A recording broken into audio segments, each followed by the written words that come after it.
E aí, pessoal, tudo bem? Eu sou Alexandre Ambrosim, você está no canal Apolo Fisioterapia.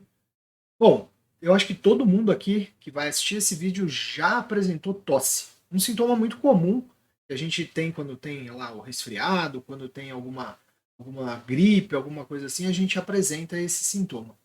Mas você sabia que se esse sintoma perdurar por mais de 8 semanas, a gente pode chamar isso de um sintoma crônico já da tosse? Né? Esse sintoma é considerado um sintoma crônico?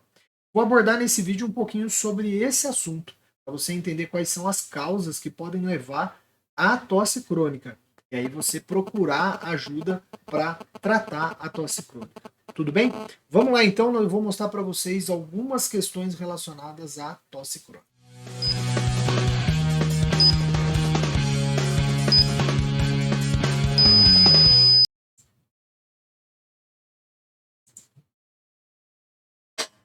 Muito bem, pessoal.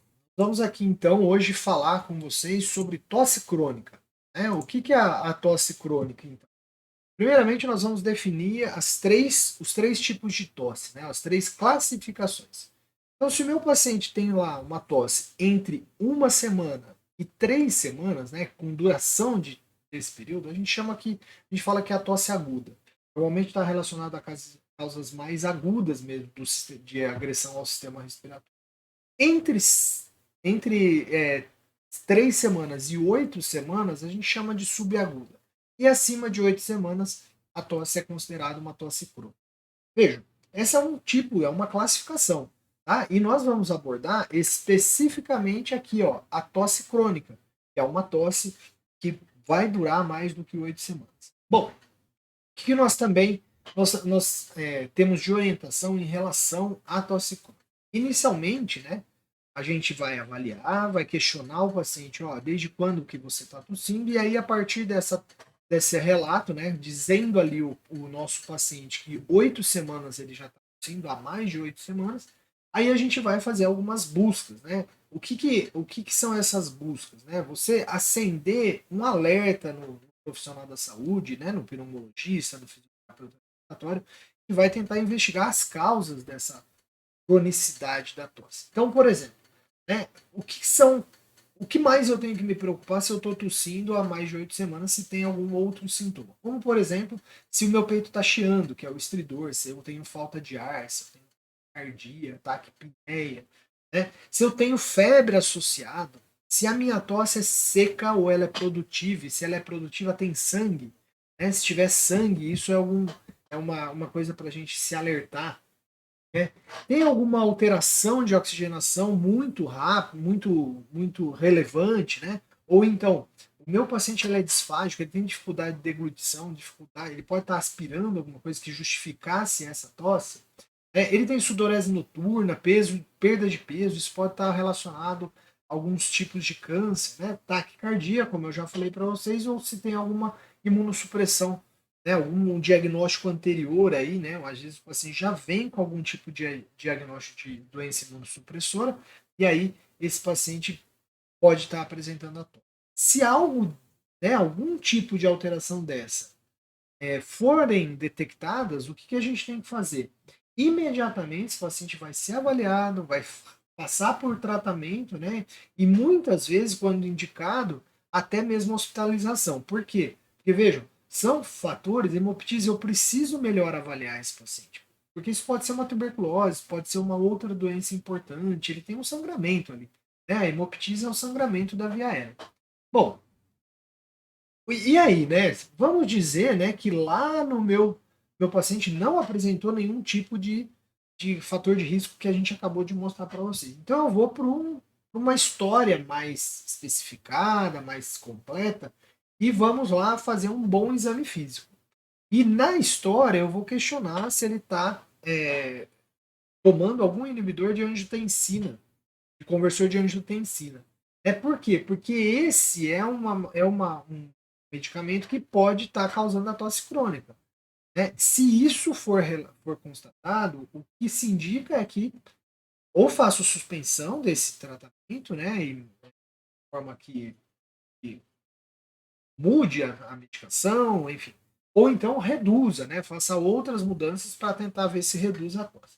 Nós vamos dizer que esse paciente lá, a pessoa relatou, não, isso eu não tomo. Então, se não toma, aí então nós vamos ter que pelo menos fazer uma prova de função pulmonar, chamada de espirometria, e nós vamos também olhar para um raio-x de tórax. Inicialmente, um raio-x de tórax é um exame por imagem mais simples que a gente tem, numa visão antero-posterior e perfil. Então, duas visões radiológicas e mais a prova de função pulmonar. Normalmente, na prova de função pulmonar, se eu tenho já uma obstrução, se eu tenho alguma alteração, ali eu já vou ter a presença, né, de uma alteração, então eu vou já conseguir dar um pontapé inicial no diagnóstico.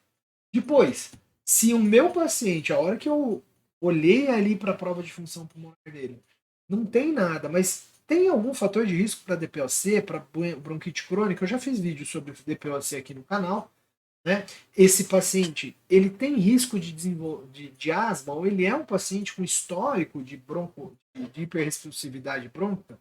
Se ele tiver, então daí a gente vai tratar esse paciente de acordo com o guideline para a área, ou seja, tratar esse paciente de acordo com os guidelines para tratar DPOC e tratar asma, né? Não, ele não tem. Aí eu vou questionar, né? Vou tentar verificar se o meu paciente, será que ele tem algum histórico lá na hora que eu olhei o raio-x, ele tem uma massa pulmonar importante ali? Se ele tiver, eu já vou para uma tomografia para investigar melhor e, inclusive, indicar para um especialista. Se não tiver, o que nós vamos buscar agora? A evidência para algum tipo de causa rara. Será que nós temos algum tipo de evidência para causa rara? E aí, ó, se não tem a evidência, né, se tem, né, alguma evidência de alguma tosse crônica por causa rara, eu vou para a tomografia também. Caso contrário, questiona a tuberculose. Então, lembra, se ele tem sintomas lá em cima, eu já vou direto para tratamento específico, vou investigar, eu já estaria aqui. Né? Não consigo chegar, não tem nenhuma queixa ainda. Vamos questionar as doenças mais importantes respiratórias. Se o meu paciente, mesmo assim, ele nega tuberculose, perdão, se ele falar que sim, diagnóstico aí, vamos tratar. Não, você detectar algum sintoma de tuberculose, ele vai ser considerado sim. Caso contrário, nós vamos fazer raio-x, função pulmonar normal, né, que a gente acabou de ver, e aí então eu vou questionar o que pode estar acontecendo aqui, ó. Eu posso ter uma tosse, uma síndrome de tosse gerada pela via aérea superior, ou uma tosse variante da asma, ou uma bronquite eosinófila, e até refluxo, né? Isso sintoma. O paciente tem gastrite, tem queimação.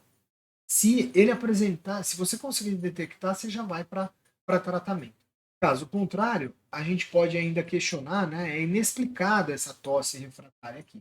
Se isso acontecer, aí a gente vai fazer um checklist, né, vai educar o paciente, individualizar tratamento, fazer fisioterapia, né, fazer tratamento com droga, né, e tudo isso se indicado de acordo com. Então, portanto, tosse crônica ela tem diversas causas. Né? E quando a gente fala desse checklist, ó, o que a gente apresenta aqui para vocês? O checklist ele vai ser feito para aquelas tosses que são inexplicadas, né, que eu não consegui naquele organograma chegar no diagnóstico de tosse. Então, são condições, né, que eu preciso ter um diagnóstico diferencial, incluindo em vários critérios de investigação, reavaliar o medicamento que potencialmente pode ter dado disparo para a irritação da tosse, né, para o começo da tosse. A gente sabe que a tosse ela é multifatorial, então tem múltiplas causas juntas, né? Então eu preciso investigar todas juntas. Se você conseguir achar o que está gerando essa tosse refratária, otimiza o tratamento de outra forma. Né? É importante que o paciente tenha aderência tanto ao tratamento da tosse como ao outro tratamento, mas assim ele tem que aderir ao tratamento. Pode ter causas que são causas psicológicas e não causas medicamentosas necessariamente, então buscar se tem algum fator desse. Pode-se usar um questionário, né, de hipersensibilidade à tosse, né, que ajude a avaliar, considerar, né, encaminhar para um pneumologista e para um especialista, né, e também fiquem atentos que até mesmo o estresse na voz, né, uma tensão na hora de falar, um estressamento das cordas vocais pode gerar tosse, e isso pode ser um indicativo importante para a gente aqui. Tá? Diante disso, né, a história então do paciente, ele pode ter diversos sintomas, né, então que ele veio, chega lá com a tosse, mas ele pode ter diversos outros sintomas. Você tem que questionar a respeito das doenças que ele tem agora ou doenças anteriores, se ele tem alguma exposição, portanto, doenças ocupacionais ou outras questões importantes. Algumas drogas, e aí quais medicações esse paciente toma hoje, né? E se ele é um paciente que tem algum fator de risco, como por exemplo, é um grupo de risco para tuberculose, né? Ele tem exposição, né? Se tem alguma situação psicológica que pode estar alterando aí, se tem alguma alteração vocal, é um paciente que o trabalho dele tem alguma exigência vocal, ele é um professor, ele é um cantor, né? E a idade, também a idade pode levar a algum tipo de sintomas como esse. Bom, e aí, ó, quando a gente fala da tosse crônica, para a gente terminar aqui, a causa broncopulmonar ela pode ser uma causa extrapulmonar. Né? Então, tem alguns sintomas que são mais comuns, outros menos comuns e alguns raros, né? As causas dela. Né? Então, eu tenho lá, o mais comum é a bronquite, né? A obstrução da via aérea, é a tosse variante da asma ou a asma bronca, né? A asma que leva ao sintoma. Menos comum, pulmonar. Né? A gente pode ter o câncer, pode ter a bronquite eosinófila, e bem raros são as infecções, a tuberculose, né? O próprio colapso traqueobronco, né? Seria uma traqueomalácia, a bronquiectasia, doença intersticial e até a fibrose cística. Isso, obviamente, quando o meu paciente vai, por exemplo, na fibrose cística, apresentar sintomas mais simples. Né? E o extrapulmonar, a gente tem que investigar essa síndrome da tosse de via aérea superior e também investigar as causas esofágicas, né, as gastroesofágicas, então os refluxos, que é uma causa muito comum de tosse crônica. E depois, ainda como extrapulmonares, tem as drogas, né, como a gente já falou, a gente também tem as doenças cardíacas ou mesmo alterações das cordas vocais. E mais raro, né, o linfoma de Hodgkin e a diverticulite esofágica, que são causas também. Então, veja, se você apresenta tosse crônica, observe todas essas possibilidades desse paciente apresentar tosse, né? Desse nosso. De você estar apresentando essa tosse crônica. Beleza? Ó, não esquece aí de curtir os vídeos do canal Apollo Ferreira. Não esquece de se inscrever nesse canal se você gostou desse conteúdo e de divulgar para a galera aí os conteúdos do nosso. Grande abraço e até o próximo vídeo aqui no canal.